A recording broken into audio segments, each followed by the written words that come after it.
कुरान करीम में 24 अंबिया का नाम है और 25वें हज़रत सल्लल्लाहु अलैहि वसल्लम है।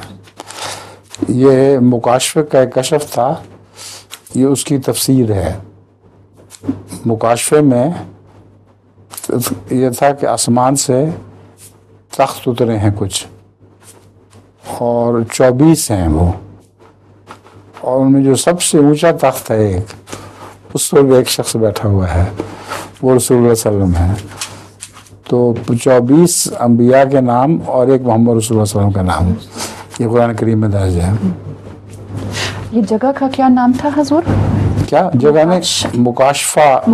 हजरत ईसा अलैहिस्सलाम के एक मुरीद थे जो कश्फ देखा करते थे और बड़े सच्चे कश्फ निकलते हैं उनके, तो उनकी किताब का नाम ही मुकाशफा है।